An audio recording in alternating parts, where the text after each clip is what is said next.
Janggut merupakan sunnah Rasul Shallallahu Alaihi Wasallam. Akan tetapi ada ikhtilaf tentang masalah kepanjangan janggut.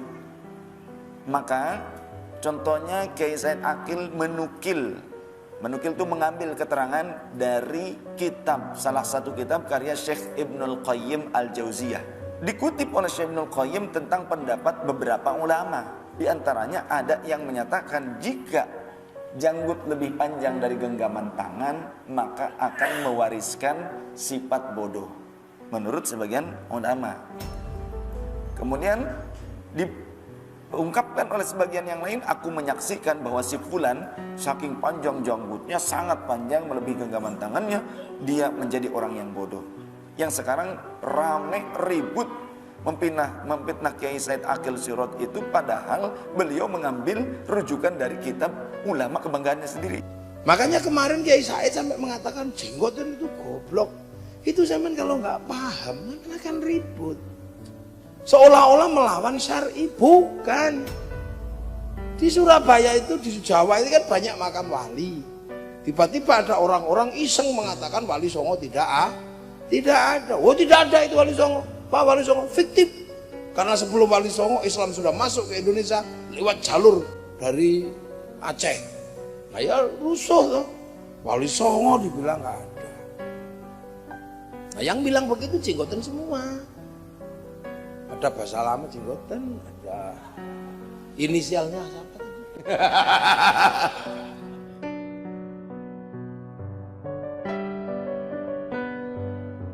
Janggut merupakan sunnah Rasul Shallallahu Alaihi Wasallam. Akan tetapi ada ikhtilaf tentang masalah kepanjangan janggut. Maka contohnya Kiai Said Akil menukil itu mengambil keterangan dari kitab, salah satu kitab karya Syekh Ibnul Qayyim Al-Jauziyah. Siapa itu Syekh Ibnul Qayyim Al-Jauziyah? Murid Syekh Ibnu Taimiyah. Dua ulama kebanggaan orang-orang yang suka memfitnah syirik, kemudian menuduh Syiah, kemudian juga menuduh ahli bid'ah. Ini ulama kebanggaan beliau. Di situ, di dalam kitab, salah satu kitab dari karya Syekh Ibnul Qayyim Al-Jauziyah, kitabnya tipis, dikutip oleh Syekh Ibnul Qayyim tentang pendapat beberapa ulama. Di antaranya ada yang menyatakan jika janggut lebih panjang dari genggaman tangan, maka akan mewariskan sifat bodoh, menurut sebagian ulama. Kemudian diungkapkan oleh sebagian yang lain, aku menyaksikan bahwa si fulan saking panjang janggutnya, sangat panjang melebihi genggaman tangannya, dia menjadi orang yang bodoh. Ada yang seperti itu ya, ungkapan ulama yang dikutip ungkapannya tersebut oleh Syekh Ibnul Qayyim Al-Jauziyah, murid Ibnu Taimiyah sendiri. Yang sekarang rame ribut memfitnah Kiai Said Akil Sirot itu, padahal beliau mengambil rujukan dari kitab ulama kebanggaannya sendiri. Jadi bingung zaman sekarang mah. Seperti halnya bid'ah. Sekarang orang-orang yang sangat mengikuti Syekh Ibnu Taimiyah dan Syekh Ibnul Qayyim Al-Jauziyah, mereka itu selalu seluruh bid'ah itu sesat dan sebagainya. Tapi dia tidak mau mengkaji kitab Majmu' Fatawa Ibnu Taimiyah, tidak mau menerima di mana Syekh Ibnu Taimiyah membuat bid'ah juga, bid'ah hasanah. Kata Syekh Ibnu Taimiyah, saya punya kitabnya 20 jilid, Majmu' Fatawa Syekh Ibnu Taimiyah. Kitab-kitab Syekh Ibnul Qayyim Al-Jauziyah saya punya, Zadul Ma'ad, Jala'ul Afham, Ar-Ruh, saya punya kitab-kitabnya. Asli masih berbahasa Arab, belum diterjemahkan. Jadi kalau mau silakan baca. Begitu. Kemudian Iqtida' Shiratal Mustaqim Syekh Ibnu Taimiyah saya punya, ada. Begitu. Jadi jangan dulu memfitnah. Kumpulkan dulu kitabnya, baca dulu kitabnya. Nah, mereka tidak mau diajak diskusi karena apa? Karena mereka akan menemukan jawaban-jawaban itu dari kitab-kitab para ulama kebanggaan mereka sendiri. Kata Syekh Ibnu Taimiyah contoh tentang bab bid'ah. Syekh Ibnu Taimiyah sendiri pakai bid'ah kok. Kata beliau, man wazaba ya hayyu ya qayyum la ilaha illa anta arba'una marrat baina sunnatil fajri wal fajri ahyallahu biha qalbah. Siapa orang yang merutinkan, mewiridkan ya hayyu ya qayyum la ilaha illa anta 40 kali. Syekh Ibnu Taimiyah menentukan bilangan sendiri. 40 kali. Di antara qobliyah subuh dengan sholat subuh, waktunya juga ditentukan sendiri oleh Syekh Ibnu Taimiyah. Dirutinkan lagi. Manual Pak, sudah menjadi kebiasaan, dijadikan wiridan. Maka Allah akan menghidupkan kolbunya. Kita cari, silahkan cari hadisnya. Apakah Rasul pernah mengajarkan hal seperti ini? Tidak akan ketemu. 40 kali baca ya hayya qayyum la ilaha illa anta, waktunya ditentukan di antara qobliyah subuh dengan sholat subuh. Rutin. Gak akan ketemu hadisnya. Ini pure, ini bid'ah hasanah Syekh Ibnu Taimiyah. Kemudian Imam Al-Bazzar meriwayatkan juga bahwa Syekh Ibnu Taimiyah itu kalau ba'da sholat subuh beliau menghadap ke arah jamaah, beliau akan berzikir dan berdoa bersama jamaah. Kemudian setelah itu beliau akan menghadap ke arah kiblat, beliau mendudukanku di samping kanan beliau. Karena Imam Al-Bazzar seorang ulama yang pada saat itu ngikut mondok juga di situ. Sudah, oh ya, namanya ulama tapi masih mondok juga. Tabarrukan bahasanya. Ya. Beliau mengetahui, Syekh Ibnu Taimiyah mengetahui Imam Al-Bazzar ini ulama ahli hadis, maka dimuliakan dengan cara apa? Didudukannya di samping beliau setelah doa. Menghadap ke kiblat sehingga aku mengetahui dan mendengar apa yang diucapkan oleh Syekh Ibnu Taimiyah apa? Beliau mengulang-ulang wa yukarriru al-Fatihah, mengulang-ulang Al-Fatihah. Beliau rafa'a ra'sahu ila sama, mengangkat kepalanya, menengadahkan kepalanya ke atas langit, mengulang-ulang Al-Fatihah ila tulu'is syamsi, sampai terbit matahari. Ada enggak hadis di mana Rasul melakukan itu, ada tidak, atau mengajarkannya? Tidak ada. Ini bid'ah, tapi bid'ah hasanah kalau kita paham itu. Tapi kenapa pengikut-pengikutnya sekarang, orang yang mengikuti beliau senantiasa rame, bikin gaduh, bikin fitnah selalu. Terus itu melakukan bid'ah, menentang Rasulullah, dia keluar daripada ajaran Rasul, selalu seperti itu.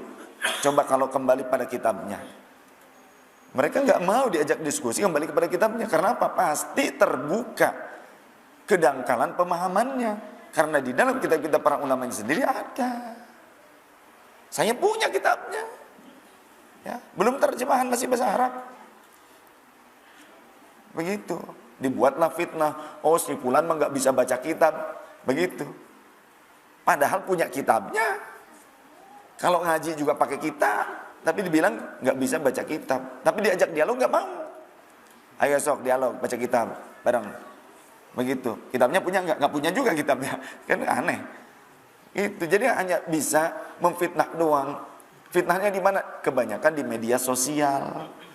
Berkicaunya itu kebanyakan mampunya di media sosial, beraninya. Kalau diajak bertemu langsung tidak mau. Kenapa? Takut ketahuan. Ketahuan apanya? Ketahuan tidak faham. Karena kitabnya pun nggak punya. Kan begitu. Bagaimana bisa faham? Kitabnya aja nggak punya. Sekalinya punya, hayo kalau memang antum faham. Oh kan sarjana Timur Tengah dan sebagainya. Oke, kita tidak Timur Tengah, kita Timur doang tanpa tengah. Tapi kumpulkan kitabnya, ayo kita diskusi. Tidak mau juga, kenapa? Karena akan terbongkar kebohongannya. Karena di dalam kitab-kitab tersebut ada. Makanya mereka kalau diajak dialog nggak mau, pasti ngeles dengan satu dalil. Agama itu bukan untuk diperdebatkan, tapi lebih dulu sering kali menyalahkan orang lain. Senangnya ngedebat orang lain. Kalau diajak dialog ilmiah tidak mau. Kenapa? Takut terbongkar kebohongan. Termasuk dengan bab ini yang disampaikan oleh sebagian ulama, diantaranya Kiai Aqil, tentang mengutip dari kitab Syekh Ibnul Qayyim Al-Jauziyah tentang pendapat sebagian ulama. Ya, tentang pendapat sebagian ulama. Maka ada yang memahami lagi, memaknai begini. Kalau orang janggutnya sudah sangat panjang, akalnya sudah tidak di otak, tapi kemana? Turun ke hati. Di sini kosong. Maksud kosong itu apa? Dia tidak mengandalkan akal pikirannya, tapi dia mengandalkan cahaya petunjuk dari Allah, keimanannya. Begitu. Karena apa? Kalaupun ada orang berakal cerdas, tapi kolbunya kosong, kecerdasan intelektual tidak bisa menjamin untuk kestabilan spiritual. Buktinya profesor, doktor, penasehat, tim ahli IJMI, ketipu sama siapa? Sama Kanjeng Dimas. Buktikan? Buktikan. Profesor, doktor, bukan satu, ada yang jenderal, ada yang dosen-dosen. Ketipu triliunan, ngumpul duit sampai 7 triliun lebih. Yang ketipunya jenderal, bupati, pengusaha, sarjana-sarjana, doktor-doktor, kemudian dewan pakar ICMI, Ikatan Cendekiawan Muslim Indonesia. Bagus. Tapi pas ternyata ditipu, malah toh-tohan ngebela Kanjeng Dimas. Oh ini wali untuk kopret. Tukang tipu dianggap wali. Sekarang seperti itu. Ada lagi tukang bubur ngedadak jadi ulama, jadi syekh, Raden Anu. Gaya pakai imamah, pakai gamis, kemudian membuat koperasi Langit Biru atau apa? Pandawa ya? Pandawa 5. Apa satu doang Pandawanya? Yang ketipu siapa? Pengusaha-pengusaha, doktoral, PhD pada ketipu. Jenderal ketipu juga. Bisa jadi bukan jenderal ketipu, tapi pura-pura ketipu padahal dia yang ngikut nipu. Ini kan pencucian uang sebetulnya kalau Anda tahu. Untuk apa? Ya untuk politik, lain sebagainya. Ngebodohin umat. Seperti tukang harta karun tuh. Tukang harta karun. Seolah-olah dia pembeli. Saya beli sekian miliar. Di hadapan orang lain, ada yang berani sekian miliar nih. Saya beli, saya punya lebih daripada dia. Ya sudah saya bayarin sekian miliar. Padahal ini temannya juga yang pertama tadi nawar. Benar gak? Iya, pura-pura aja jadi korban, padahal mah sama-sama gondol duit barang, lu ketipu. Nah, seperti ini banyak terjadi. Maka kecerdasan intelektual tidak bisa menjamin kestabilan daripada spiritual. Jadi sebagian ulama memahami yang dimaksud menjadi bodoh itu semakin tambah bodoh ketika semakin panjang. Jadi ilmunya bukan di otak lagi, tapi ilmunya ada di relung hati. Karena orang punya ilmu di otak, tapi relung hatinya kosong, tidak iman. Betul tidak? Tidak meyakini Isra Mi'raj Rasul contoh dengan jasad dan ruhnya. Orang Islam, doktor, guru besar di UI, tahun 50-an tidak percaya dengan Isra Mi'rajnya Rasulullah pakai ruh dan jasadnya. Katanya cuma rohnya saja ngimpi Rasulullah. Bilangnya begitu. Guru besar di UI lagi. Mungkin besaran bapak-bapak kayaknya nih. Tahun 59 astronot naik ke bulan. Nah loh, dia bilang waktu itu jangankan ke langit, ke bulan aja nggak ada yang mampu. Ternyata 59 60-an ya, sekitar tahun ituan, astronot naik ke bulan. Nah, pakai apa? Pakai pesawat. Produk siapa? Produk manusia. Nah sekarang coba kalau dipikir produknya Gusti Allah sama produk manusia, kira-kira menangan mana? Kalau produk manusia saja bisa mengangkat manusia sekarang untuk bisa sampai ke Mars, kenapa produk Allah Ta'ala diingkari?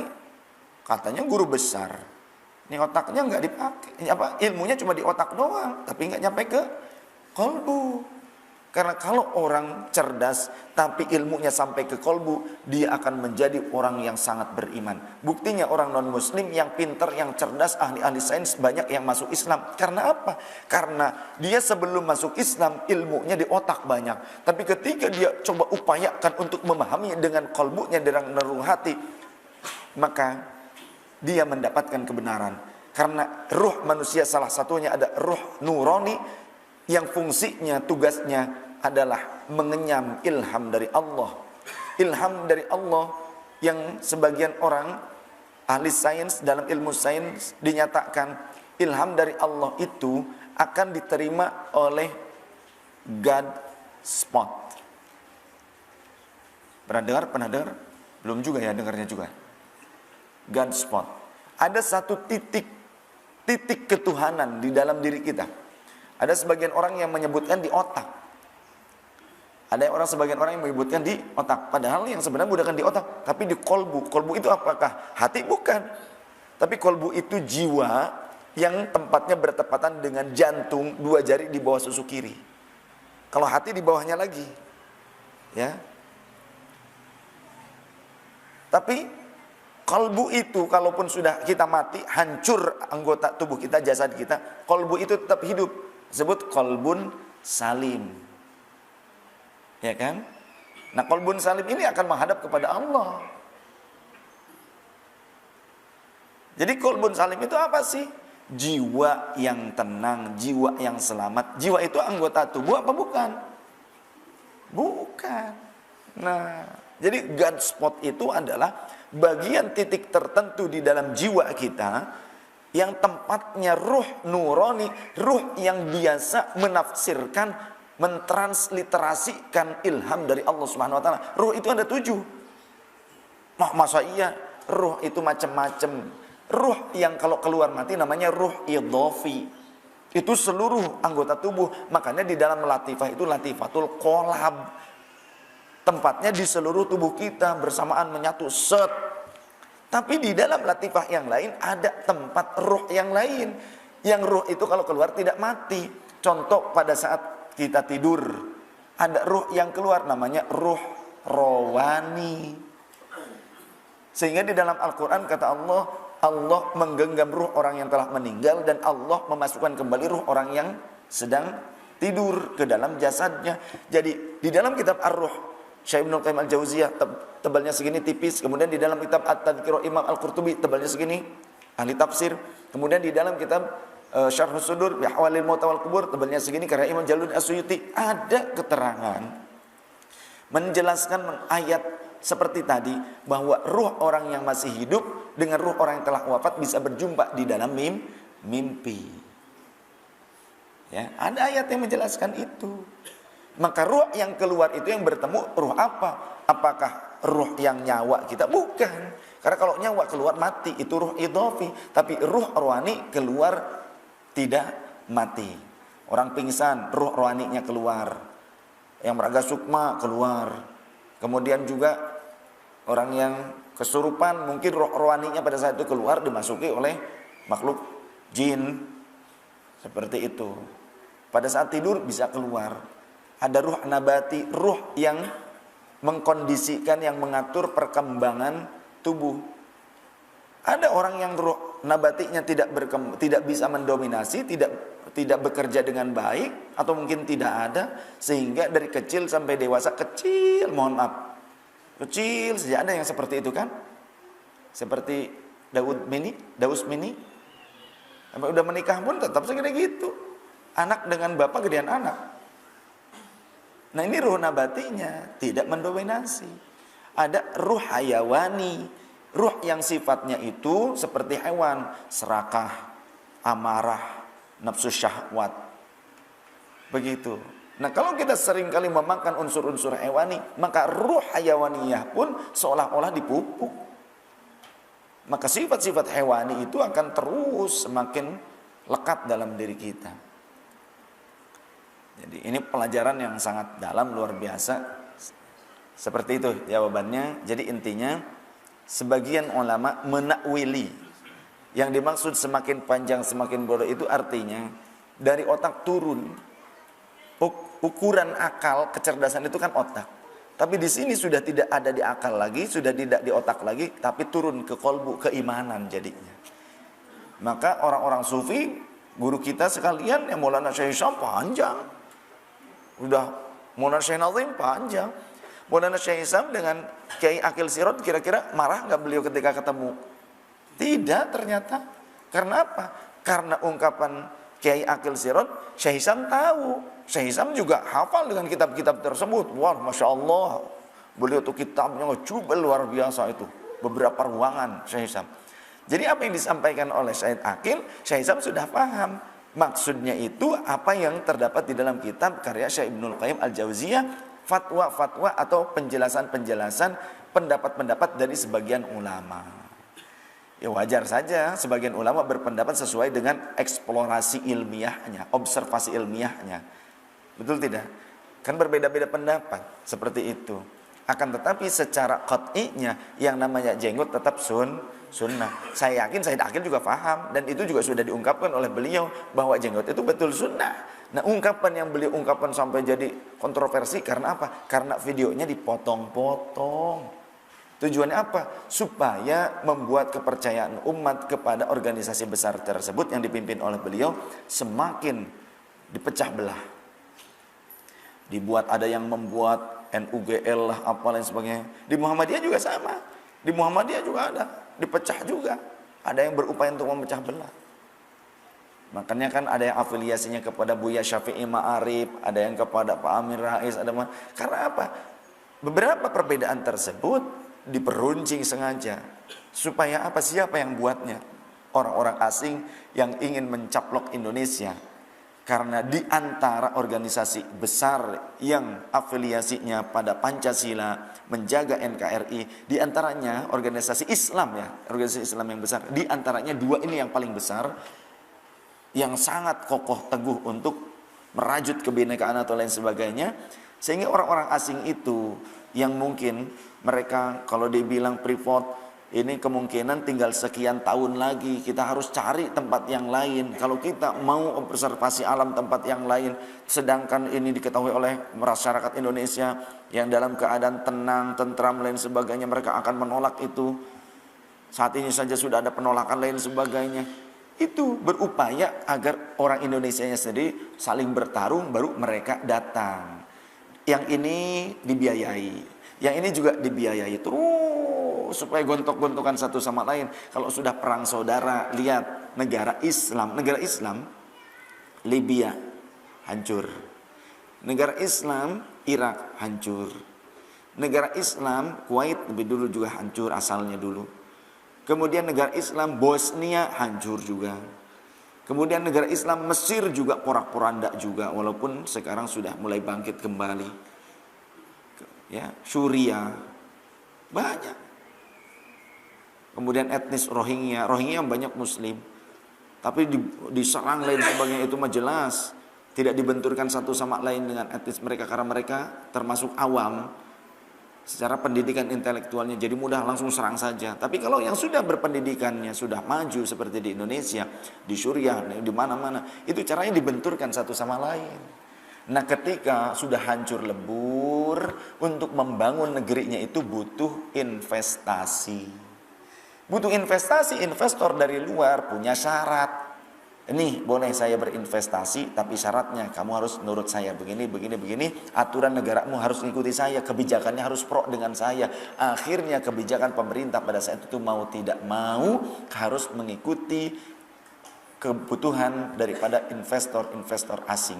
Akhirnya yang menguasai negeri tersebut adalah orang asing. Ya.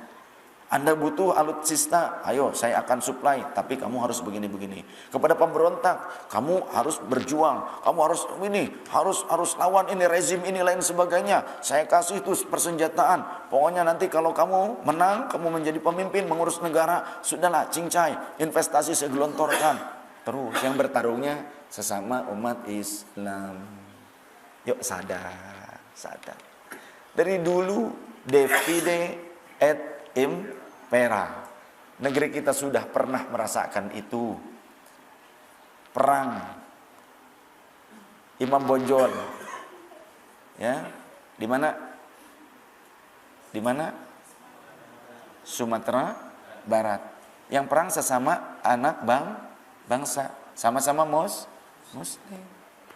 Sadar akhirnya pada saat itu Imam Bonjol menyadari akhirnya. Yuk, sebelum itu terjadi, rajut tali kasih di antara kita. Jangankan sesama muslim, dengan yang di luar muslim pun kita diajarkan tetap menjaga hubungan baik. Ada ukhuwah Islamiyah sesama muslim, ada ukhuwah basyariyah sesama manusia. Ya. Kemudian juga buktinya di Madinah zaman Rasulullah ada orang Majusi, ada orang Nasrani, ada orang Yahudi bareng hidup di Madinah, di Yathrib dulu pada masa hidup Rasul. Makanya pelajari tentang piagam Madinah. Kemudian ada ukhuwah watoniyah, ada persatuan antar sesama bangsa, antar anak bangsa. Walaupun berbeda-beda suku, jangan terjadi rorombeheun. Apa itu rombeheun? Perpecahan.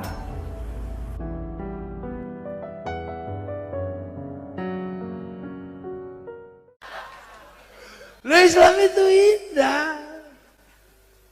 Loh, ada yang mengatakan Rasulullah berjenggot.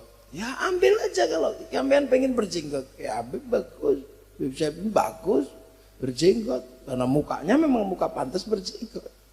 Yang gitu. Loh kan gitu.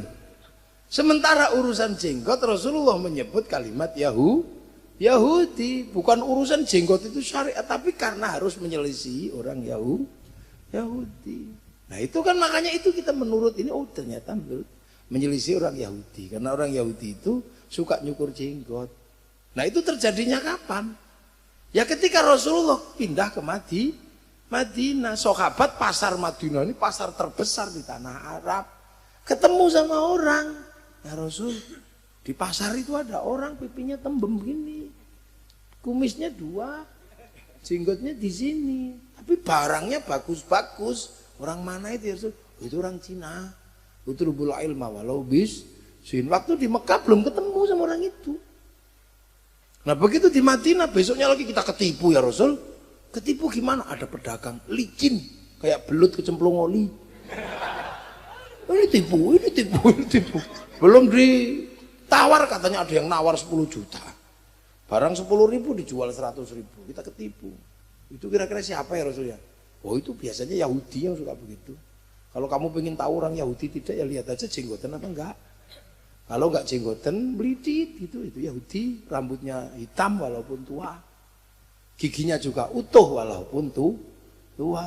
Oh gitu ya Rasul. Lah kenapa? Itu dulu umatnya Nabi Musa. Nabi Musa mau dicabut nyawanya sama malaikat Israel ditempeling. Pewak. Palanya pecah. Baca tafsir Ibnu Katsir ada. Palanya pecah, tapi wong malaikat ya celing keluar utuh lagi. Kamu kalau sama orang itu hati-hati ya Israel. Kenapa ya Allah? Oh, jangankan kamu, aku aja pernah ditantang dulu dia. Tentang ilmu habis, oh, enggak masih ada, tak kasihkan Khidir, cari gagal dia. Maka yang sopan kalau ketemu dia lagi, iya ya Allah. Datang malaikat, Assalamualaikum ya Musa. Apa minta tempeling lagi? Enggak, nyawamu sudah expired. Oh, yang bener dong. Besok lagi bilang, yang coba cabut. Udah, malaikat yang lain yang bilangin, rambutmu sudah putih, gigimu sudah rontok. Terus jenggotmu udah semrawut kayak gitu, itu tandanya udah expired, udah waktunya. Oh ya udah kalau gitu cabut, dicabut. Begitu dicabut orang Yahudinya mikir, nah ini jalan keluarnya. Akan ku semir rambutku, akan ku perbaiki gigiku, akan ku cukur jenggotku, biar kalau malaikat Israel datang, oh belum waktunya, gitu. Lah itu ada dalam kitab-kitabnya Bani Israel memang nggak pernah baca soalnya. Orang Bani Israel itu makanya banyak yang mati itu digundul sama dicabuti giginya. Biar kalau mati dikira bayi. Makanya ada cerita malaikat Mungkar Nakir kaget, oh ada bayi mati.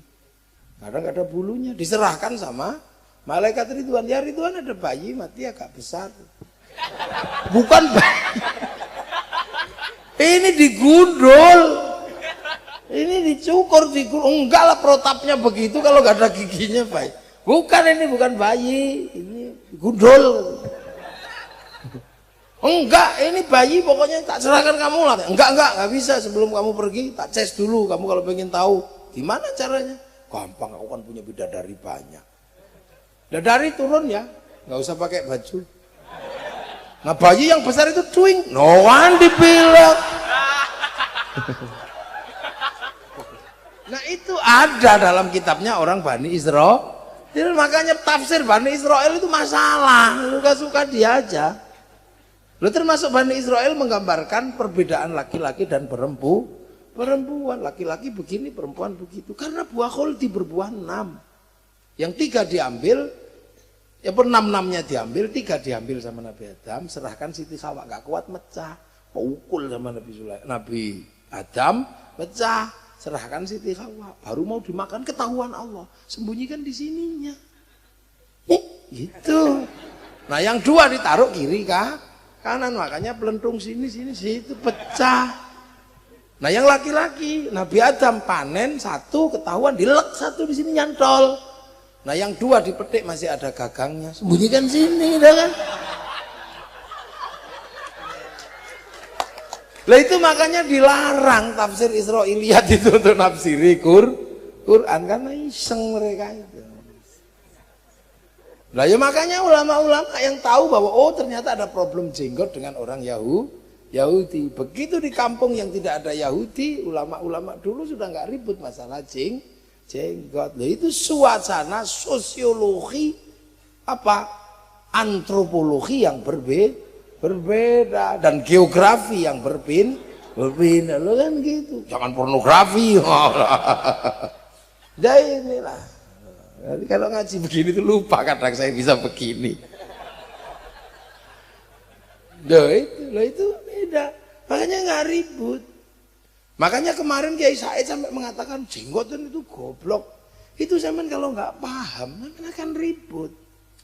Seolah-olah melawan syar'i, bukan. Di Surabaya itu, di Jawa itu kan banyak makam wali. Tiba-tiba ada orang-orang iseng mengatakan Wali Songo tidak ada. Oh tidak ada itu Wali Songo. Pak Wali Songo fiktif. Karena sebelum Wali Songo Islam sudah masuk ke Indonesia lewat jalur mana? Lewat jalur dari Aceh. Nah ya rusuh loh. Wali Songo dibilang nggak ada. Nah yang bilang begitu jenggotan semua. Ada bahasa lama jenggotan, ada inisialnya siapa tadi? Ada istilahnya, ada inisialnya BR, BS, Badrus Salam. Ketularan saya sama Habib Syekh ini, ketularan saya. Nah, itu mengatakan Wali Songo tidak ada. Ada SB, Subhan Bawazir. Enggak jadi inisial Bapak Bawazir. Ini sih sial. Ada namanya Zainal Abidin. Ini juga brewokan. Nah makanya terus Kiai Said mangkel, dasar orang kalau jenggot ini goblok.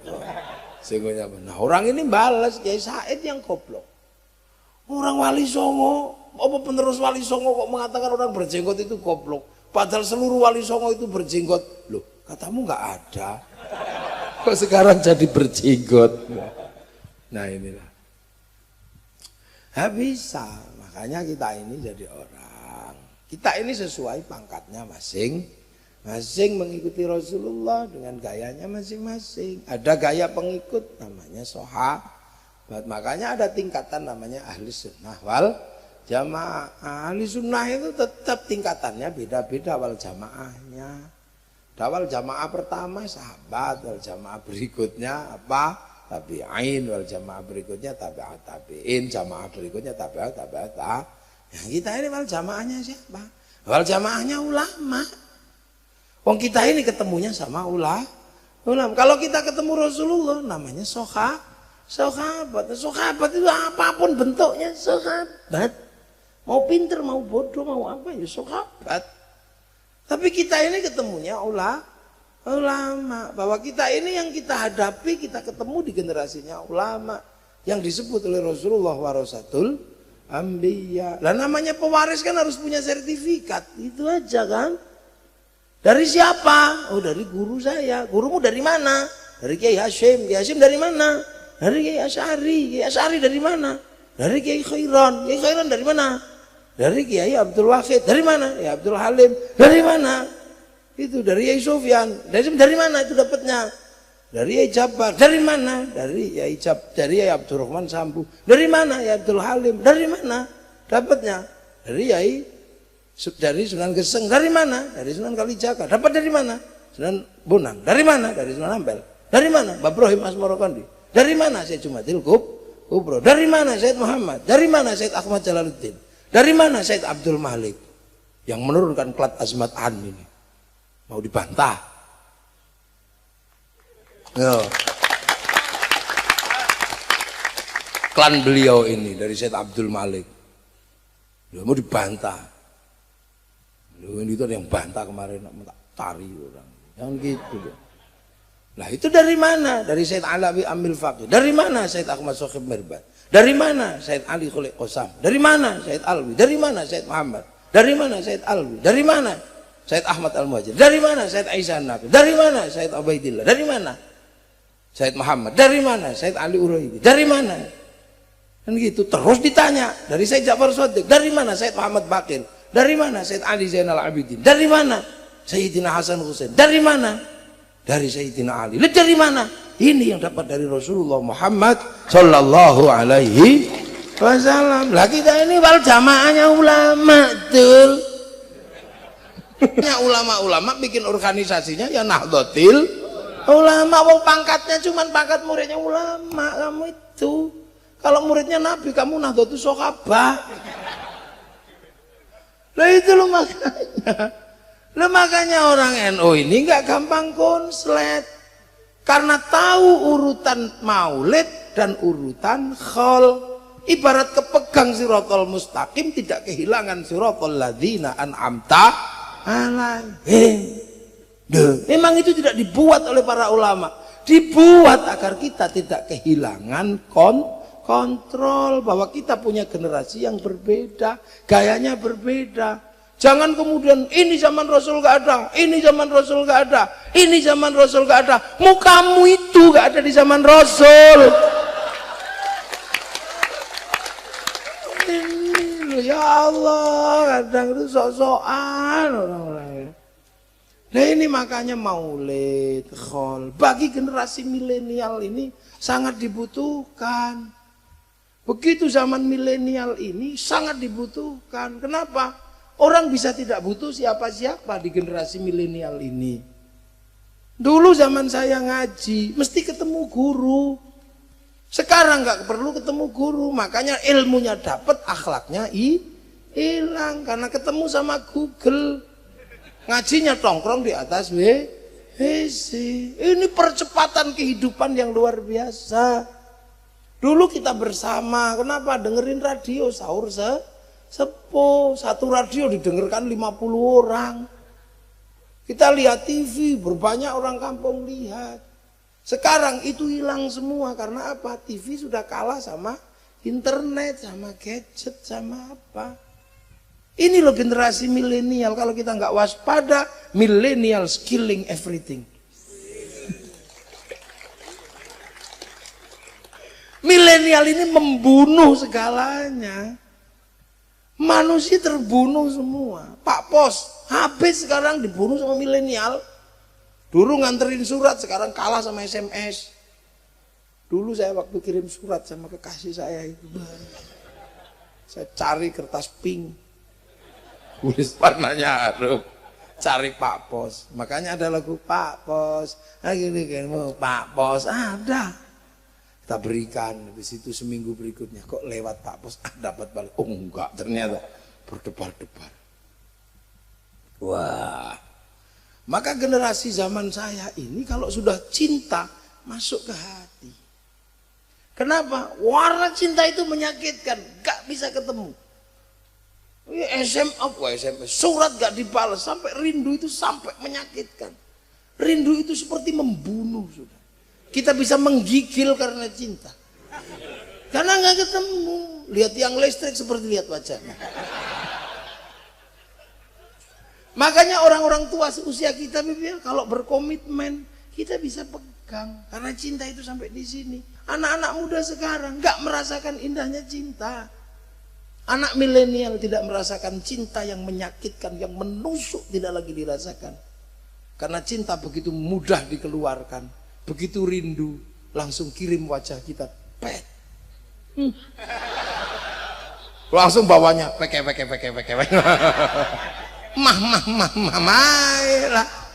bodoh sekali. Lah, supermarket itu nanti juga habis. Karena anak sekarang bisa belanja online. Anak saya usia 14 tahun, sudah tidak pernah, jarang belanja di Indonesia. Belanjanya ke Kanada. Anak saya.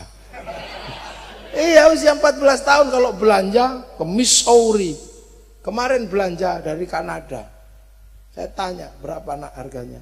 17.000. Itulah sewu tuh ke Kanada.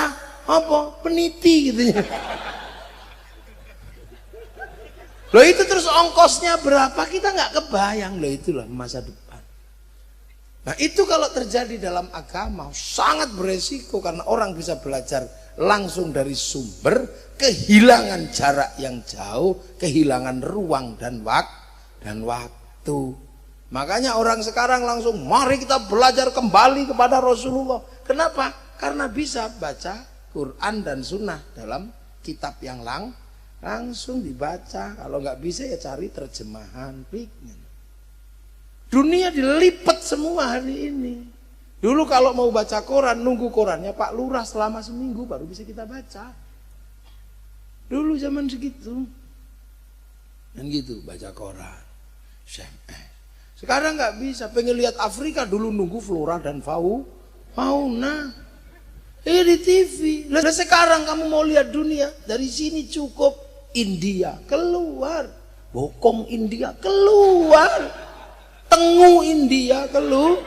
Loh ini dunia saya nggak butuh siapa-siapa. Nah dalam agama pun orang menjadi mudah belajar langsung menurut Rasul begini, menurut Rasul begini.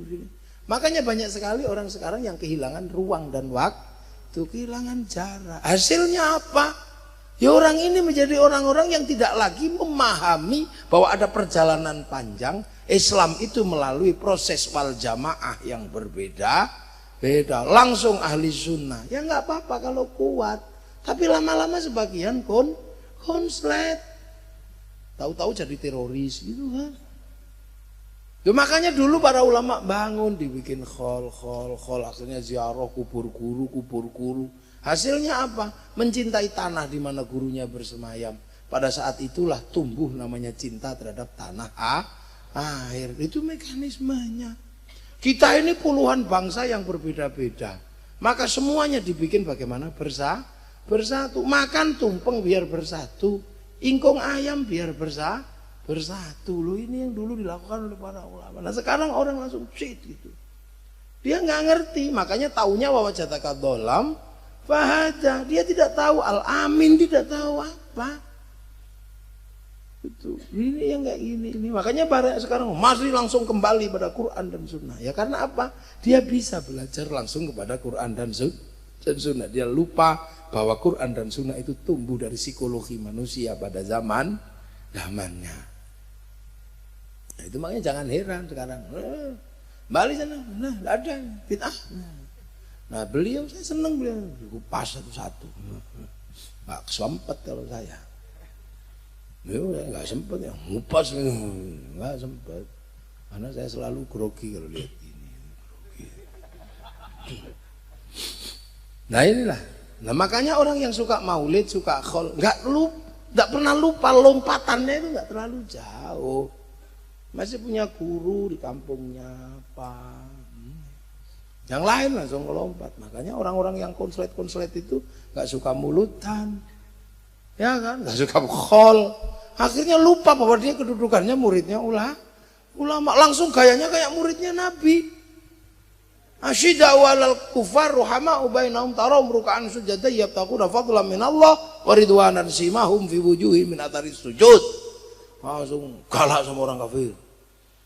Ya itulah. Nah ini makanya untung kita diajari metodologi meruntut ruang dan waktu. Selamat akhirnya. Nah ini loh, bahwa maulid sesungguhnya adalah produk sosial untuk apa? Membuat manusia tidak kehilangan kontrol dalam ruang dan waktu yang berbeda. Nggak mau, ya mau mengslet. Langsung konslet. Kita nggak punya listrik, yang punya listrik orang luhur sana. Maka orang sini bangun tiang sama trafo, kabel tiang trafo, kabel tiang trafo. Masuk rumah kasih meteran, paket berapa yang kamu butuhkan? 300, apa 250, apa 600, apa 900, apa 1300. Dari dalam rumah itu kita colokkan TV-nya selamat. Walaupun kita ngerti kabel gede di situ ada setrumnya, jangan. Bledos TV-mu. Enggak pakai madhab. Lah kalau enggak pakai madhab terus katanya siapa? Enak banget. Ya inilah kadang kita ingetin juga susah karena mereka pinter. Bisa baca. Makanya ya udah kadang saya udah deh orang-orang kayak gini nanti lama-lama juga kembali. Nah, akhirnya sekarang banyak kok yang udah kembali, kapok sudah.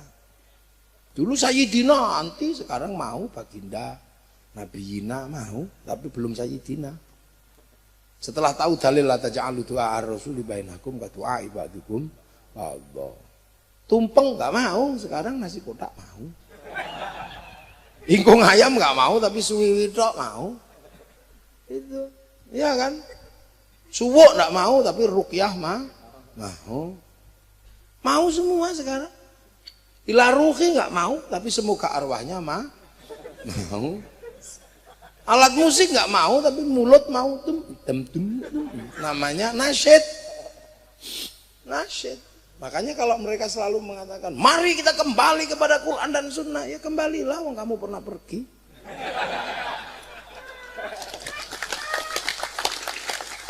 Lah aku ini belum pernah kemana-mana, kok kamu ajak pergi. Aku masih seperti yang dulu.